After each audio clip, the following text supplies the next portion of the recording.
There's a lot of people who may or may not know they're in big financial trouble.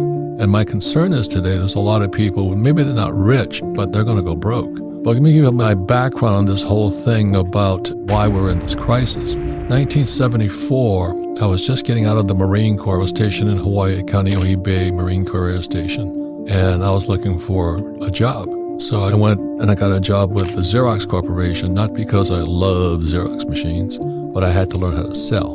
And that was the main reason. So I interviewed with two companies, IBM and Xerox. I took Xerox. At the same time, there was this new thing called ERISA, which I really wasn't paying much attention to, but because I was interviewing with people, I kept hearing things called ERISA.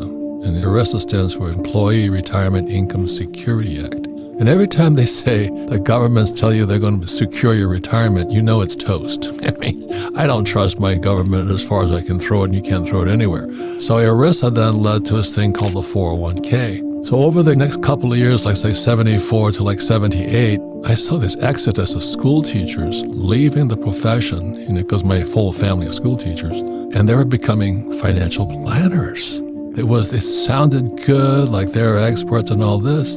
And all I was saying to my sick and not so politically correct dark side, this is the poor leading the foolish. And I said, we're going to have a disaster coming. So you have these guys who know nothing about money, school teachers, or all these other people who are just quitting their jobs to have a profession called financial planner. And then they were advising people who knew nothing about money about their financial future. I said, man, there's going to be a train wreck in the future. Well, this is the show. The SOS is here. So if you are an old guy like me, a baby boomer who's had a 401k or an IRA, what I call defined contribution, DC pension plans, this is your show. And if you're a young person with a 401k, I'll take laps around the rosary beads for you tonight because you're an idiot.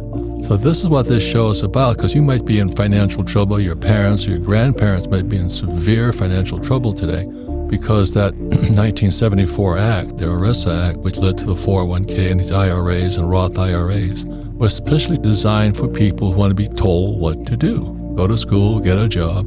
Dave Ramsey's a friend of mine, and he says live debt-free. And truthfully, most people should do that, but I would never do that. Debt is money. So I come from the other side of the coin. It's all coins have three sides, heads, tails, and the edge.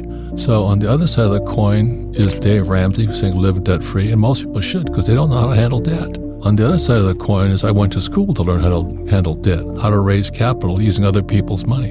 And when you've lost somebody's money, it's pretty frightening. And so that's why I don't do this stuff, because that's the problem. You got conditioned to be led by foolish people who tell you what to do with your money. And I meet so many young people, I got a great job. It's got a 401k. I drop to my knees and take laps around the rosary beads. I said, this person's in severe trouble down the road. So with that, as you know, the markets are crashing. Our debt to GDP ratios are now like 125%. It's never been this high.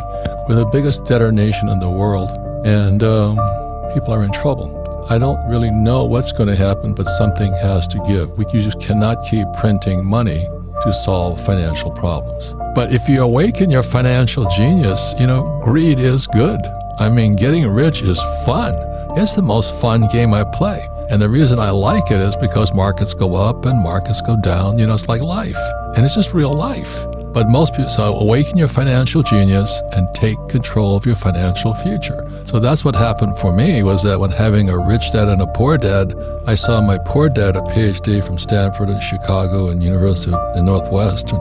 He was just so content to have a PhD and a job and a government pension. Government pension is kind of a defined benefit plan where you guaranteed a paycheck for life. That's defined benefit.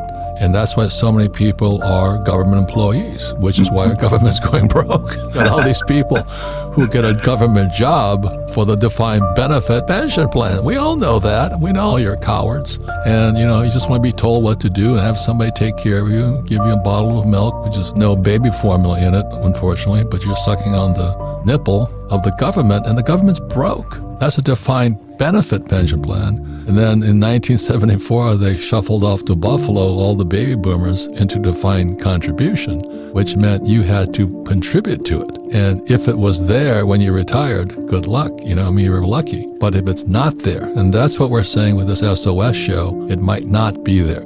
Our education system is so corrupt, broken and woke right now. But most academics have this point of view. I'm not interested in money.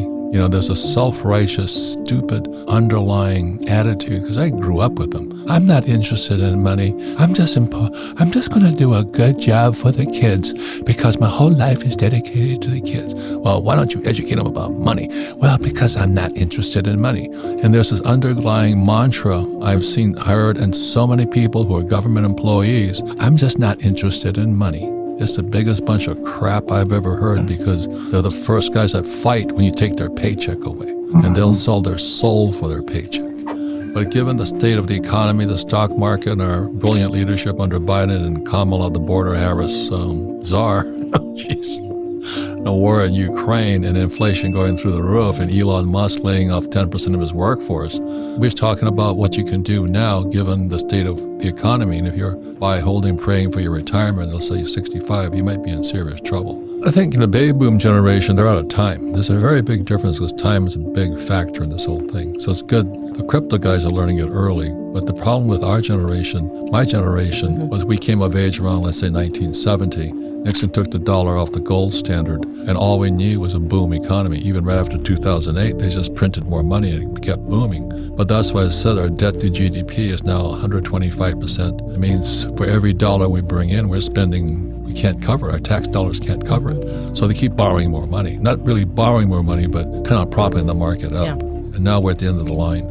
But after you kind of realize what was going on in the stock market, all markets boom and all markets bust. But this could be the biggest bust in world history. It's a global bust. We might have a global depression again. You know, I grew up in a family of government employees, and their whole thing is a self-righteous attitude is, I'm not interested in money. I just want to do a good job for the community. Biggest lie I ever heard. You try to take their paycheck away, they fight like dogs. They'll bite you in the hand. You know, I mean, it's the biggest lie. And so many people will sell their soul now.